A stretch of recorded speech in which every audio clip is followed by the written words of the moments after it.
অন্তর্বর্তীকালীন সরকারের প্রধান উপদেষ্টা ডক্টর মোহাম্মদ ইউনূস সম্ভবত সেফ এক্সিট পেতে যাচ্ছেন না।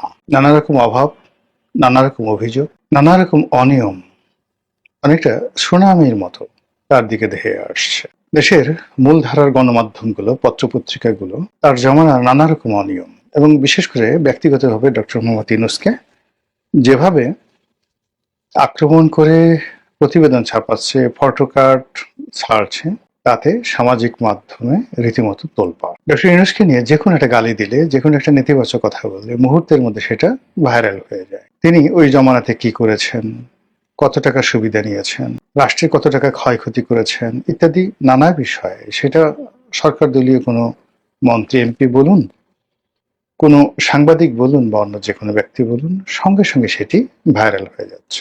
অন্যদিকে যখন বর্তমান সরকার ১/১১ মানে ওই যে ২০০৬ সনে যে ১/১১ হলো, সেই ১/১১-র কুশীলব আছেন, বিশেষ করে মাসুদ উদ্দিন চৌধুরী, জেনারেল খালেদ মামুন, ডিজিএফআই এর প্রধান, তাদেরকে যখন গ্রেপ্তার করা হলো এবং তাদের কাছ থেকে যে জবানবন্দি আদায় করা হয়েছে, এরপর সব মহল থেকে বলা হচ্ছে যে এরা তো জাস্ট ইনস্ট্রুমেন্ট, হাতিয়ার।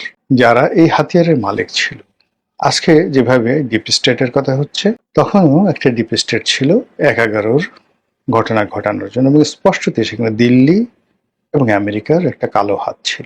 দিল্লি এবং আমেরিকার গ্রিন সিগন্যাল ছাড়া বাংলাদেশের তৎকালীন সেনাপ্রধান মঈন আহমেদের পক্ষে কখনো কোনো অবস্থাতেই বিএনপির মতো একটা বৃহৎ দলের সঙ্গে চোখ উল্টানো সম্ভব ছিল না। তো সেই ১/১১-র সময়টিতে বিএনপির উপর যে নির্যাতন হয়েছে, জুলুম হয়েছে, বেগম জিয়ার উপর হয়েছে, তারেক রহমান সাহেবের উপর হয়েছে, কোকুর উপর হয়েছে, বিএনপির অসংখ্য নেতা কর্মীর উপর হয়েছে। এখন বিএনপির যখন সুসময়, তখন তারা কোনো অবস্থাতেই সেই ১/১১-র কুশীলবদেরকে ছাড় দিতে নারাজ। বিভিন্ন কারণে তারা নারাজ। প্রথমত হয় কি, যে মার খায় সে বুঝে এটার বেদনা কত। ধরুন আপনাকে কেউ গাল ফাটিয়ে, আপনার পিঠের উপর বেদম ভাবে বেত মারা হলো, সেটা আপনার শিক্ষক, পিতামাতা বা অন্য যে কেউ হোক, আপনি কিন্তু কখনো ভুলতে পারবেন না। মৃত্যু পর্যন্ত আপনাকে সেই বেদনা তাড়া করে। বিশেষত যখন অপমানজনকভাবে আপনাকে বন্দি করে শৃঙ্খলাবদ্ধ আপনাকে বেদম প্রহার করা হবে, কিল, ঘুষি, চড়, থাপ্পড়, লাথি, গুতা আপনাকে ফেলে পাড়ানো হলো, পাবলিকলি গণপিটুনি দেওয়া।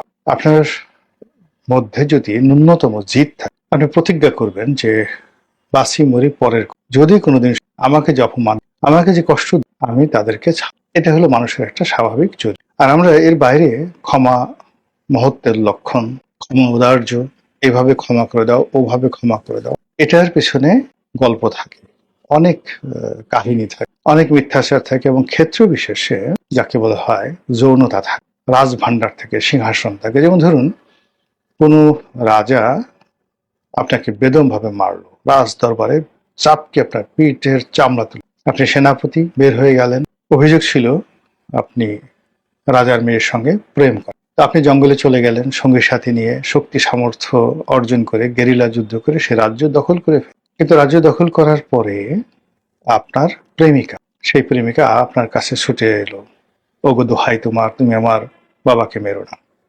আজ আমি তোমার।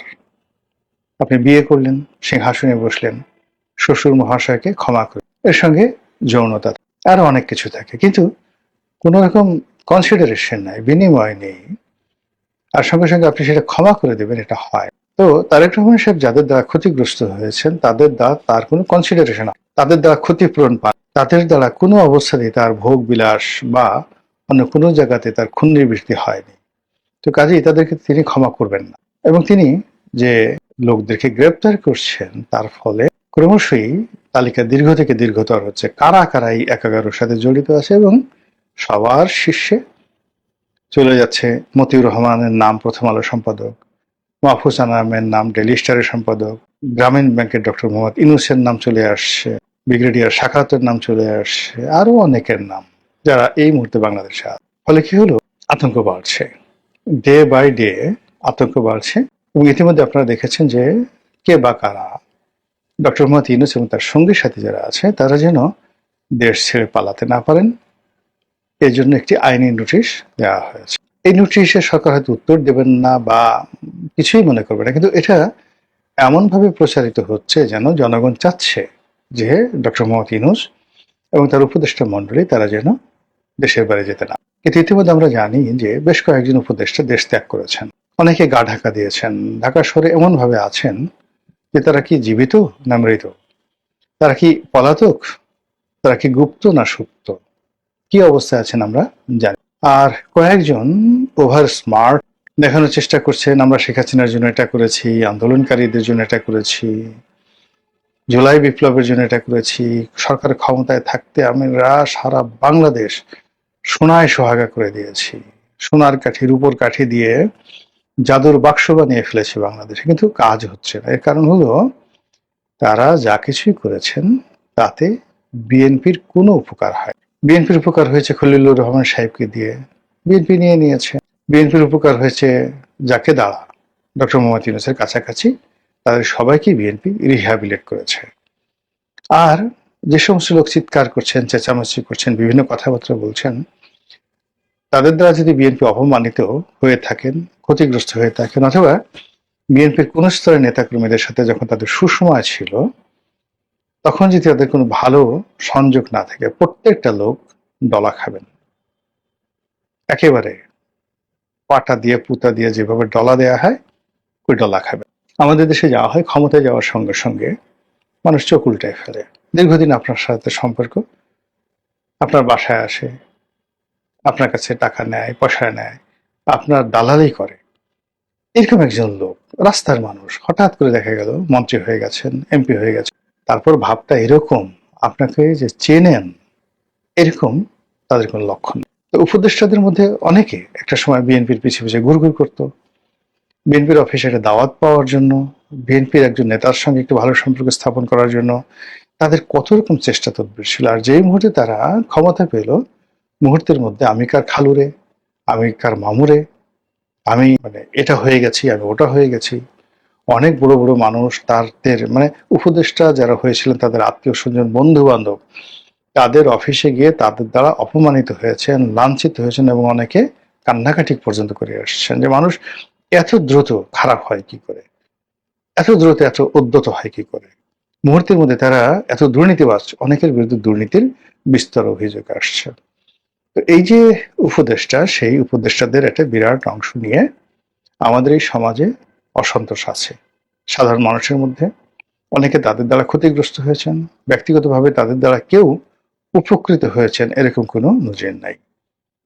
তো যা হোক, এখন তাদের সুসময় চলে গেছে, কেউ তাদেরকে ডেকে জিজ্ঞাসা করছে না, তারা একা একা কোথাও ঘোরাফেরা করতে পারছে না, মুরগির বাজারে, মাছের বাজারে, সেলুনে, বিপণী বিতানে কোথাও তারা ঘোরাফেরা করছে না, কোনো মিডিয়া তাদেরকে ডাকছে না, কেউ তাদের নাম নিচ্ছে না, বরং চারিদিক থেকে এই উপদেশটাকে গ্রেপ্তার করো, ওই উপদেষ্টার বিরুদ্ধে দুর্নীতির অভিযোগ তদন্ত করো, ওই উপদেষ্টা কোনো কাজ করে না, ওই উপদেষ্টা যেন বিদেশে যেতে না পারে, এই ধরনের কথাবার্তা বলার পাশাপাশি এনসিপি নাহিদ ইসলাম তারা মানে এনসিপি নাহিদ ইসলামের যে দল, সেই দলের পক্ষ থেকে প্রায় সবাই যেটা বলার চেষ্টা করছেন যে ডক্টর মোহাম্মদ ইউনূস এবং তার উপদেষ্টারা একটা ইলেকশন ইঞ্জিনিয়ারিং করে বিএনপিকে তারা ক্ষমতায় বসিয়ে সেফ এক্সিট নেওয়ার চেষ্টা করেছে। অনেকে মন্ত্রী এমপি হিসেবে সেই বিএনপি সরকার ইনক্লুড হতে চেয়েছে, অনেকে রাষ্ট্রপতি হতে চেয়েছে,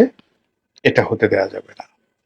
এবং তারা এই যে তাদের লোভ যদি বিএনপির প্রতি না হতো তাহলে জুলাই সনদ পাশ হয়ে যেত, সরকার যেভাবে চেয়েছে সেভাবেই সবকিছু হতো। কিন্তু সরকার সেই জুলাই বিপ্লবীদের সাথে বেইমানি করেছে, এই কথা নাহিদ ইসলামের যারা লোকজন তারা আকার ইঙ্গিতে বোঝাতে চাচ্ছেন। তারা সেই উপদেষ্টা এবং ডক্টর মোহাম্মদ ইউনূস তাদের সবাইকে তারা রীতিমতো হুঁশিয়ারি উচ্চারণ করেছে যে আপনারা আমরা যে জনদাবিগুলো করছি জুলাই সনদ নিয়ে বা অন্যান্য বিষয় নিয়ে, আমাদের সঙ্গে আপনাদের রাস্তায় নাম, এবং যদি রাস্তায় না নামেন তারা, তাহলে এনসিপি জামাতের সাথে তাদের যে বিরূপ সম্পর্ক সেটা চলতে থাকবে, আর সরকারের সাথে তাদের যে সম্পর্ক এটা সরকার যাদেরকে স্বীকার করে তাদেরকে একীভূত করে নিয়েছে, বাকি যারা লোকজন আছে তাদেরকে করবে না। এর কারণে এরাও বিএনপিকে বিভিন্ন সময় জ্বালিয়েছে। ফলে কি হলো, আমাদের দেশে অতীতে যেভাবে তত্ত্বাবধায়ক সরকারের যারা লোকজন অনেকে হয়তো পরবর্তীতে সমাজে রেসপেক্টেড হয়েছে, কিন্তু ১/১১ সরকারের যারা কুশীলব তারা আমাদের এই সমাজ থেকে উচ্ছেদ। তো সেই পরিস্থিতি চাইতেও মারাত্মক পরিস্থিতি তৈরি হয়েছে ডক্টর মোহাম্মদ ইউনূস এবং তার সঙ্গী সাথীদের ব্যাপারে। এর কারণ হলো, আর যাই হোক ১/১১ যারা প্রধান উপদেষ্টা ছিলেন তাদের কারো বিরুদ্ধে দুর্নীতির অভিযোগ আসেনি। ডক্টর মোহাম্মদ ইউনূস যেবার তত্ত্বাবধায়ক সরকারের উপদেষ্টা হয়েছিলেন, তিনি শুধু নিজের জিঘাংসা সেটা যাকে বলে চরিতার্থ করেছিলেন। বেশ কয়েকজন লোককে তিনি মামলা মোকদ্দমায় ফাঁসিয়েছিলেন, কিন্তু ব্যক্তিগতভাবে দুর্নীতি করেছেন এরকম কোনো কথা আমি শুনিনি। অন্যান্য উপদেষ্টাদের কথা তো একেবারেই না, তারা ছিলেনই মাত্র ৩ মাসের জন্য। কিন্তু এইবার অনেক উপদেষ্টা, তাদের পিএস, তাদের এপিএস, তাদের আত্মীয় স্বজন, তারা নিজেরা, অনেকের স্ত্রী, অনেকের স্বামী, রীতিমতো গ্যাং বানিয়ে, সিন্ডিকেট বানিয়ে রাষ্ট্রকে লুটেপুটে খেয়েছে, রাষ্ট্রের অনেক প্রতিষ্ঠানকে লুটেপুটে খেয়েছে, অনেক প্রাইভেট এন্টারপ্রাইজ তাদেরকে লুটেপুটে খেয়েছে, অনেক গ্রুপ অফ কোম্পানিজকে শেষ করে দিয়েছে। কাজে এগুলোর বিচারের জন্য চারিদিক থেকে যে আওয়াজ উঠছে, সেই আওয়াজের প্রেক্ষিতে ডক্টর মোহাম্মদ ইউনূস এবং তার যারা সঙ্গী সাথী, তাদের কপালে যে কি হবে একমাত্র আল্লাহ ছাড়া আর কেউ বলতে। আসসালামু আলাইকুম রহমতুল্লাহি ওয়া বারাকাতুহু।